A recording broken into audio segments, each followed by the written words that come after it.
Council. May she be allowed by the chair to enter her appearance. Siya rin po ay magsisilbing translator natin sa mga itetestigo sa atin nung mga bata.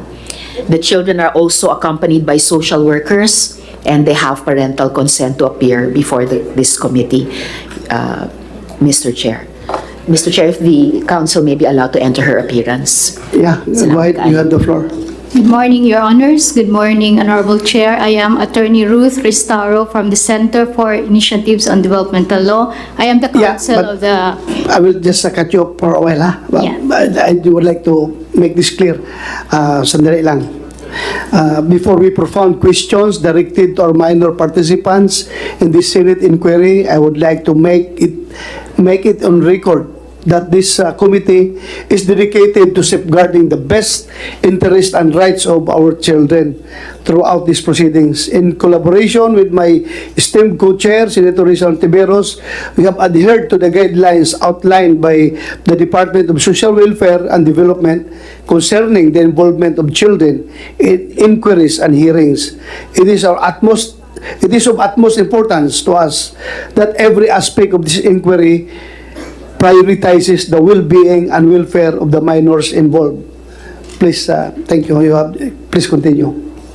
Thank you, Your Honor. I am Attorney Ruth Ristaro from the Center for Initiatives on Developmental Law. I am here as counsel of the 3 minor children. Thank you. Salamat kaayo, Attorney Ruth. Salamat kaayo, Mr. Chair. Gusto ko munang tawagin si Elias Jane.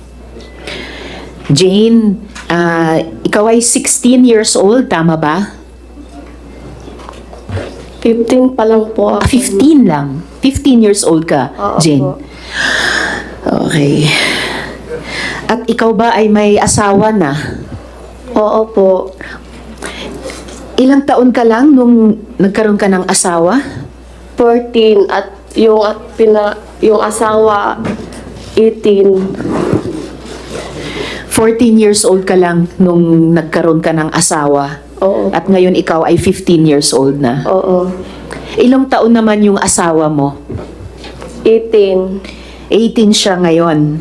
19 ngayon. Yung 19 pinaris kami ngayon. 18. So nung ipakasal kayo, 18 siya. Ngayon 19 siya. Kailan kayo ikinasal? Sir, Yes, Teresa? Mr. Chair. Nung kinasal siya, yung lalaki is 18. Apo. 18 ha? Ikaw? 15. Ha? 15. 15 siya noon, Mr. Chair. Please continue. Apo. Tapos ngayon, si Elias Jane ay 15 ka ngayon, tama ba? So 14 ka nung ikinasal, ipinakasal. Okay po. Kailan ka ikinasal, Jane? At ayun, so ikinasal ka last year at 14 years old ka noon, last year. Yung asawa mo ba ay nobyo mo muna? Hindi ko po siya kilala. Hindi mo kilala. So, paano siya yung naging asawa mo? Pinili ba siya para sa'yo? Oo, ni Senior Aguila. Sino ang pumili ng asawa mo para sa'yo? Si Senior Aguila. Si Senyor Aguila. Ngayon, Jane, ang sabi ni Senyor Aguila at ni Mr. Mamerto Galanida sa kanilang mga interviews, wala naman daw child marriage sa kapihan. Pwede pong i-translate sa aming Of course, paki-translate ang tanong ko, ang pangutana ko, Attorney Ruth. Niingon ko no si Mamerto Galanida nga walay child marriage sa kapihan. Meron, Madam Chair. Mayroon. So, hindi totoo na yung sinabi ni na Senyor Aguila at ni Mr. Galanida na wala namang child marriage. Sabi pa nila, walang seremonya. Sabi daw ni Senyor Aguila, hindi naman daw siya pare. Niingon si Senyor Aguila nga wala ko na seremonya, kay dili man ko na siya pare. Ma'am. Meron, Madam Senator. May seremonya. Yes, Mr. Chair. Unsa man ang seremonya gihimo? Giunsa man paghimo? Paano ginawa ang seremonya? Primero, ipatawag ang mga secretary sa Ipakiangat ang microphone doon sa baba. Okay. ipatawag ang secretary, ipalista ang mga dagag ulitaw, ang mga budget 12 pataas, ang mga laki 18 pataas. Hinja ipatawag ni jag mga budget laki dito sa kubo-kubo na among mo'y idang ko ana magpakasal. Dito ipalinya budget laki. Moingon si Senior Aguila nga, ikaw budget, ikaw laki kamo. Moingon si Jada, pagkahuman ana, dili man mi dili kay ingnon man mi nilang Janet Ahok ug Nursely nga makasa mi og mobalibad kay Ginoo nagay kuno nang ni Paris. Sinong Ahok? Ano pangalan? Janet Ahok. Ha? Janet Ahok. Janet Ahok. Okay, sige. Tapos continue. Pagkahuman pagkahuman sa pagkaminjo na mo paulion mi kay pahibawog among nanay among ginikanan nga naminjo nami magpakuha mig ninang og ninong pagkahuman ana magsayal mi diya magdamig buwak magbaktas. Sandali sandali. Mukhang Senator Risa, hirap yung stenographer natin, hindi maka-cope up. Hinahinay lang ha, hinahinay ka lang storya, tapos attorney, please translate to Tagalog para ma-record ha. Yes, Your Honor. Sige, hinahinay lang. Sige. Okay. Please continue. Yung sinabi niya na sabi niya na unang step daw is ipapatawag yung mga secretaries tapos ililista kung sino ang mga single na lalaki at single na babae. Tapos ang age ng mga babae ay 12 pataas habang sa lalaki is 18 pataas. Tapos si Senior Aguila ang Magpares. Magpapares, sabi, ikaw, paired ka nitong isa. So, hindi daw sila pwedeng humindi dahil Diyos naman daw kasi ang nagsasabi na yun yung pares nila. And then Jane, pagkatapos ng kasal, ano yung susunod na nangyari? Ija may ipakis sa among gipares. Unja, ni among permahan nga mamatuod nga yung sugot mi. Ja, istoryahan mi parties nga ana nga mo na among bana way maka hiwalay namo kanarang kamatajon. Okay. Sabi niya, after sa kasal, ipakis sila, tapos may permahan sila na dokumento. At Anong dokumento yon? So parang marriage certificate? Basta kay gipasign mi adto kami ba na asawa. Oo, pinapasign sila yung husband at wife ng dokumento na yon. Andali. Yes, Mr. Chair. Ang pangutana ko was seremonyas. Nakakita pa kasal sa Katoliko o sa ibang reliyon? Nakakita ka? Barong ang lalaki, ang babae, nakadamit. Tapos, may pare na siya nagkasal. Ikaw ba, gidawat nimo si Kuan nga mamahimo nung bana? Ikaw ba na, ginadawat ba nimo si Jane na mamahimong asawa? Something like that. Pagkahuman, giyon saan na paghihimo sa kasal ba? Seremonyas. Kung ma-recall mo, giyon saan nga seremonyas. How did they do that? Giunsa man ang kanang pamaagi sa pagkasal ninyo? Kanang moingon si Zang nga ikaw baji, ikaw laki ka muna. Unja paghuman anak kay paghuman sa among inog among ginikanan nga minjo na mi magkuan mig ninang og ninong ni among hawitan anak nga buwak. Ja picturean mi. Okay. So, after the pairing, sinabi ni J. Renz na ikaw babae, ikaw lalaki, kayo na. So, pupunta sila sa parents nila at magpaalam na ikakasal na sila at saka kukuha ng mga ninong at Hinang. yun na. Pagkahuman ang nagminjo ni Ja, pagkaugma, ipatawag mi kay Yun pala, Honorable Chair. Prenuptial yun. Prenuptial Oo, yun. yung sinabi niya na magdadala ng flower at pupunta dun sa seremonya. And then, Pagkahuman sa among kasal,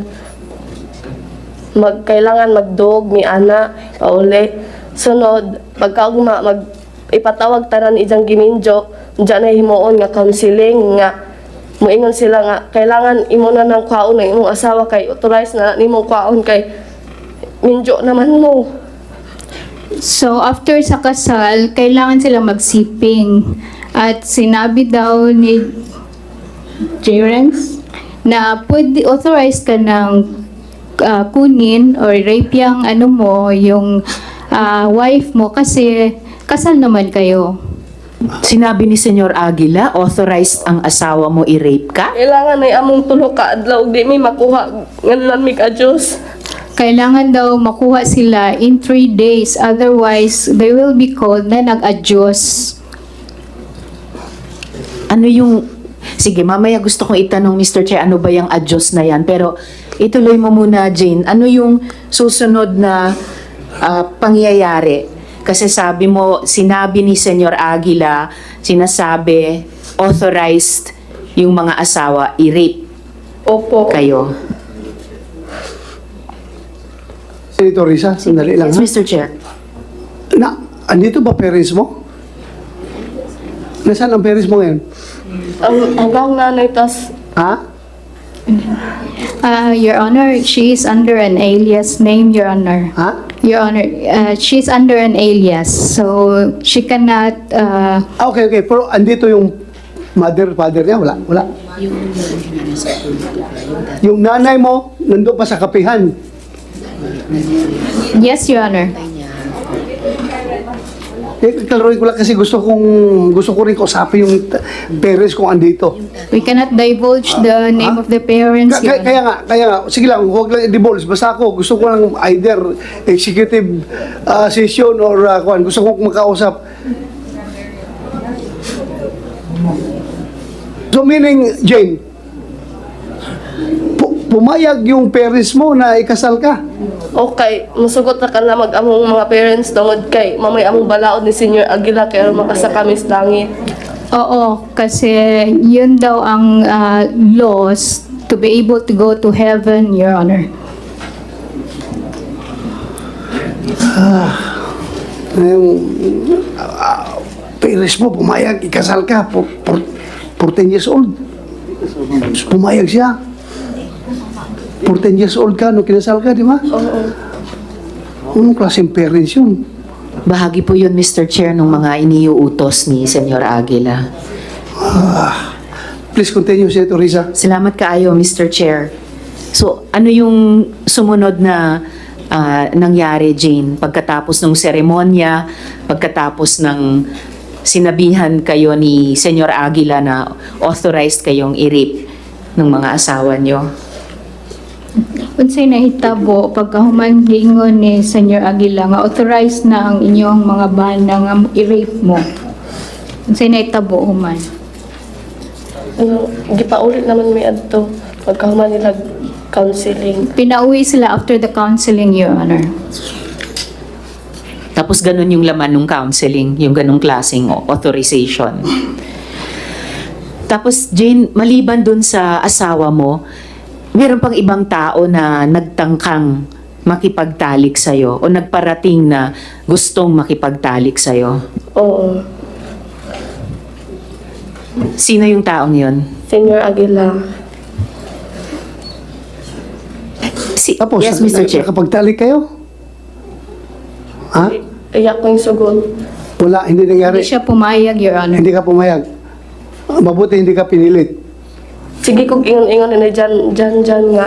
Sige, Ha? sugot na diha kay bis kay ingon na nang kuan kay Ginoo na nang ingon nimo jadi paghapon ka pero di mo gajud ko. Palagi siyang kinukulit, Your Honor, na mag-consent na pero ayaw niya. Kasi sabi daw, Panginoon na yung nag sa'yo, nag-ask ba? Oh. Sige. Continue. Salamat kayo, Mr. Chair. Kanina, Jane, binanggit mo yung adyos. No? Ano ba yung adyos na yan? May parusa ba kapag ayaw makipagtalik yung mga ipinakakasal? Kabaliingon na ni Senior Aguila nga makasa mi ing ana na dili mi magpahilabot sa among bana nga authorized na amunta na kay minjo na mi. So sinasabi na nagkakasala sila pag hindi sila pumayag na i-sex ng kanilang mga husbands, Your Honor. Yun na yung adyos? Oo. Ano yung epekto kapag sinabing ang ginawa mo ay adyos? Anong mangyayari sa'yo? Unsay may tabo ko, ingnon mo nga nag-adjust ka. Kanang matawag og adjust nang maglikay-likay kay imong bana di ka magpahilabot. Oo. Ngunay adjust sa amo. Kung giingnan ka nga, nag-adjust ka, unsa may mahitabuan na nimo. Kanang istoryahon mi ingnon mi nga ipasabot mi na ngaman kuno di kuno mi magpahilabot. Nga ana na impierno la economic ng ana mi. Kakausapin sila, Your Honor, sasabihin na maimpyerno sila pag hindi sila pumayag. So, kapag hindi nakipagtalik ay pupunta sa impyerno. Jane, sino ba si J. Renz Kilario? Ano ba yung pagkakilala mo sa kanya? Nagpaila siya ang Ginoo nga mo mangluluwas. Nagpakilala siya na siya yung Panginoon at Savior nila, Your Honor. Lumalabas na kapag may rules, yung Panginoon, yung Savior, si Senyor Aguila na nilabag, may parusa. Isa na itong sinabi mong adyos. Meron pa bang ibang mga parusang ginagawa bukod sa adyos? Ug dili mi mosunod sa iyang voluntaryo, mga paksol, i-restricted mis paksol, iruleta, ug kanang padulan. Kung hindi sila susunod, mayroon silang paddle, may ruleta, at restricted, Your Honor. Paddle? Parang paddle ng mga frat, ganon? Sa lubot ka ng kahoy nga kanang rojag pusil gani nga taas, Ah, rifle. parang rifle na kahoy, Your Honor, ihit sa butt ng mga Nakatikim ka ng paddle? Oo. Ilang beses? Kas akatong time nga hinguli ko sa bike kay gigutom ko. Diya pag adto na mas barracks late na day ko sa permission gipadulan kong Sergio Cobillan. So may Sino nagpaddle? Sergio Cobillan. Ha? Sergio Cobillan. Sergio Cobillan. Klaro yung mga, ato na, ang pangalan? Sergio Cobillan daw, Your Honor. Sirenyo? Sergio Cabillan. Cobillan. Mobilyan. Oo. Kumsek, paki-check kung andito ngayon, nandito siya, kung Cobillan na yan. Invited, andito ba? Hanapin niyo, paupuin niyo dyan, yung Cobillan. Continue, Senator Risa. Salamat kayo, Mr. Chair. Ilang beses ka pinadal? Isa. Isang beses, Your Honor. At ano naman yung isang sinabi mong parusa na roleta? Kanang mutalijok sa dawg asa nimo mutugdang ang imong makuha na mga masimasi, jogging, restricted sa paksol. Parang Asa mo to nung mo to imong buhaton. Parang will, Your Honor, na nandoon yung lista ng lahat ng mga punishments at kung saan mag-stop yung ruleta, yun yung gagawin mo. So sa halip na roleta na meron kang maipapanalo, roleta na yung parusa na gagawin sa iyo. Ano naman yung restriction at ano yung binabanggit mong foxholes? Kanang nastungas lasang nga among bantayan. Kaya may makasod laing So yung foxhole ay yung isang bahay nga gamay. maliit na bahay sa in the middle of the forest, Your Honor, na kailangan nilang bantayan. Yun yung foxhole. At ano yung restriction na isa pang parusa?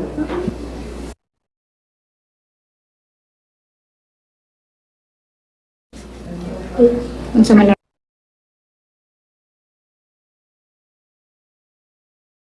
Kas paksol gani nga pila ka semana unja dili ka pwede duolon. Dito ra ka ja white trapal, magdujan ra ka. So, yung restricted, Your Honor, ay ilalagay sila doon sa foxhole in the middle of the forest at walang pwedeng makakalapit sa kanila.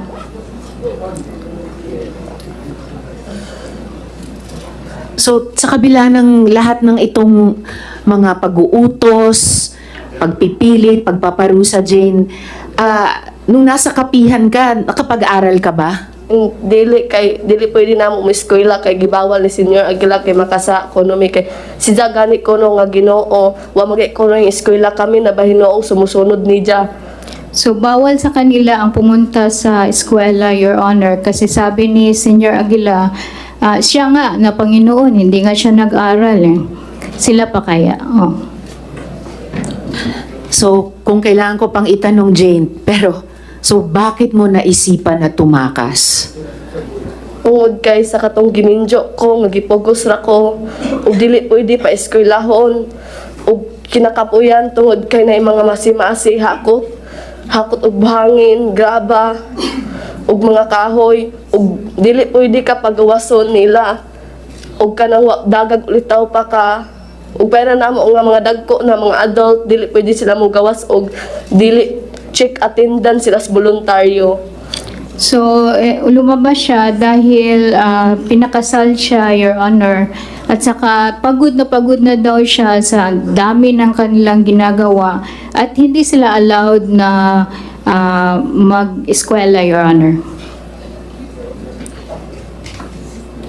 Kahit ako, Jane, adult, napapagod din ako marinig lahat nung pinagdaanan mo. Ano pa kaya ikaw, no, na bata pa hanggang sa ngayon. At sa ngayon, Jane, kasama mo si tatay mo, pero ang nanay mo ay nandoon pa rin hanggang ngayon sa kapihan. Giminjo otro ni Senior Aguila. Yung mother niya ay pinakasal sa iba, Your Honor. Doon ni Senior Aguila. Yung mother mo nakasal sa father mo, pinakasal ni Senyor Aguila sa iba? Oo. Paano mo nalaman na pinakasal siya sa iba? Katong pag-prag-lit na mo progressing nga gipatawag si nanay ug katong laki. May flag raising sila doon, Your Honor, na pinatawag yung nanay niya at yung bagong husband niya, yung lalaki. Kay dili ko no pwede og dili mi pares kay di ko no mi kasaka sa arka ni Noe. Hindi daw pwede na walang pares dahil hindi sila makakapasok sa arka ni Noah. Hindi pwedeng walang kapares dahil pag walang kapares, hindi maililigtas. So dapat parang yung mga hayop sa arko ni Noah, dapat pares-pares. Okay. Well, tagang salamat, Jane, ha? Baka mamaya may mga tanong pa sa iyo, pero ngayon pa lang maraming salamat sa pagsasalita mo sa amin. Alang-alang sa sarili mo at sa ibang mga bata pa na tumakas at yung mga maraming bata pa na nando doon. Dagan salamat, eh. Jane, Hindi ko ma-imagine. Jane? Yes, Mr. Chair.